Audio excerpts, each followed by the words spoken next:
ولا تحسبن الذين قتلوا في سبيل الله أمواتا بل أحياء عند ربهم يرزقون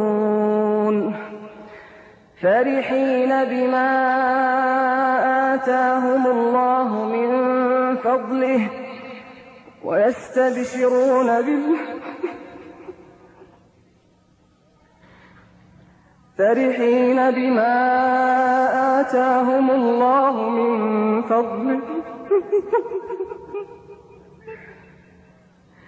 فرحين بما آتاهم الله من فضله ويستبشرون بالذين لم يلحقوا بهم من خلفهم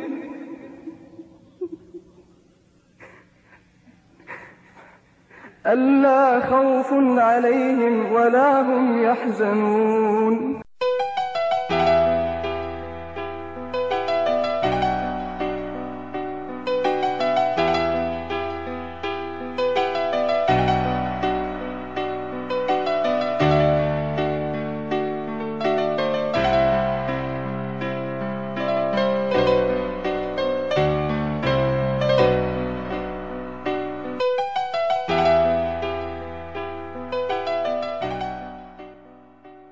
Zimiston qish sovuqi qilmoqda davom.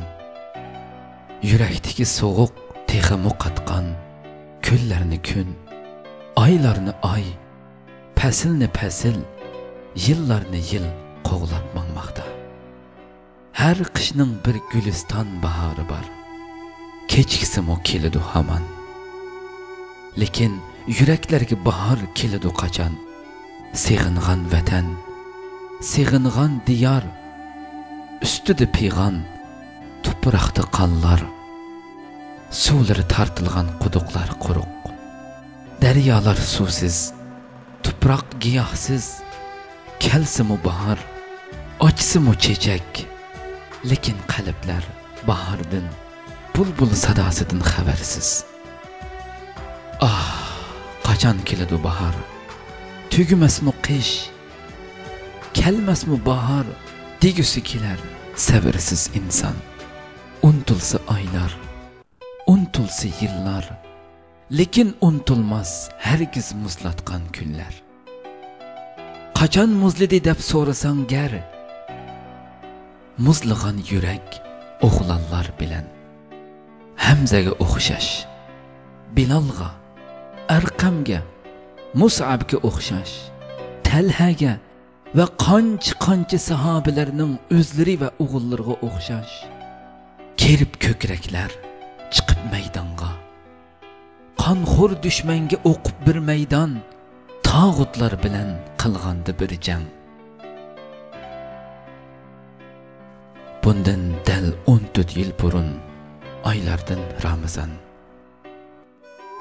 Sharq Turkistondagi bo'yni bukuk diyorimizning mard o'g'lonlarining bir qismi quzg'unlar uv tutishga boshlagan go'zal yurtlarimizdan biri bo'lgan Ilida, azimatlar makoni g'uljida Robbiga ibodat qilish bilan birga Robbidan gunohlarga mag'firat, yo'llarga ravonlik, dardlarga darmon, iymonlarga quvvat, oxiratliklari uchun jannat tilashadi. Ularning iymoni, Allohga bo'lgan ishtiyoqi, pok tuproqqa bo'lgan seg'inishlari, Allohning rahmatiga bo'lgan intilishlari, adolatga bo'lgan talpinishlari, haqqoniyatga bo'lgan izdinishlari, haqsizlikqa bo'lgan noroziliklari chiqargan edi ularni maydonga. Biri 10, 100 ming, mingi necha ming bo'lgan edi. Eg'izlarida takbir, yuzlarida qo'rqmas iymoniy nur chaqnaydi. Jaynaklarini bir-biriga giralashtirgan holda xuddi Makka davridagi sahobalarning tunji chiqishidek chiqqan edi. Qo'llarida yo'qdi tayoq sunuqi. Ularning niyatlarida hech bir insonga azor berish, hech bir jonga qasd qilish yo'q edi. Faqat iymonini oshkor qilmoqchi, vijdonining ovozini anglatmoqchi edi. Lekin ularga shaytonnimi hayron qoldiradigan hiyla-nayranglar bilan tökmat qilindi. İnsan aqliga kelmaydigan fojialar bilan nurg'unlari bu dunyodan uzutildi. Qolganlari hayot bilan mamotning, bor bilan yo'qning o'rnida qilib etildi. Ularning beshiga kelgan kunga yig'ilgan yoshlar qurimidi ta hozirgacha.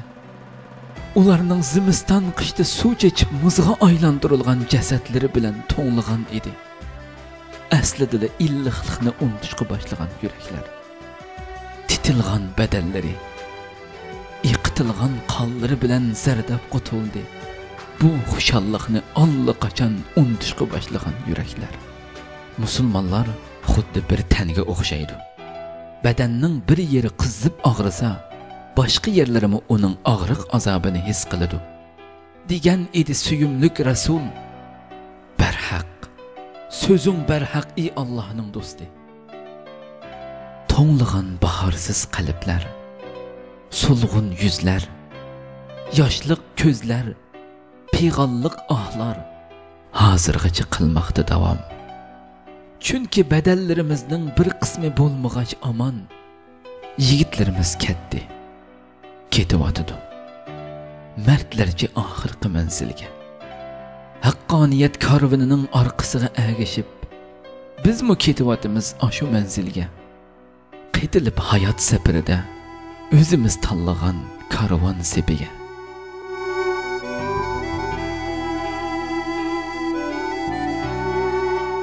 Kimligimiz musulmon, millatimiz Uyg'ur, ba'zilarimiz uyquda.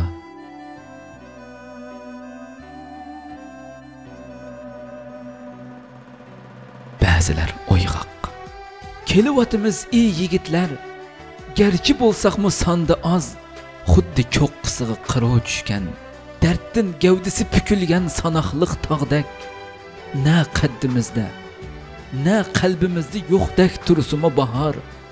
Lekin bu qayg'u, bu pig'on, bu dard, bu armon qilg'usi bir kuni dunyoni guliston. Qo'g'lab quzg'unni, chillab bulbulni, qilg'aymiz bir kun cho'llarni bo'ston. Chunki to'kildi buning uchun nurg'un ter, nurg'un yosh, nurg'un qon. Yatgan yerlaringlar jannat bo'lsin. Unutilmadinglar, unutilmaysizlar abad. Chunki yuraklardagi muz, yuraklardagi dog' aslida yoshurun bir vulqon, energiyasini ruhinglardan olgan. Bu shundoq bir vulqon ekanki, zulmatni kul qilib tongni chillaydigan, dunyoda jonlarga huzur, oxiratda jannat beg'ishlaydigan, Rabbimning jamoliga boshlaydigan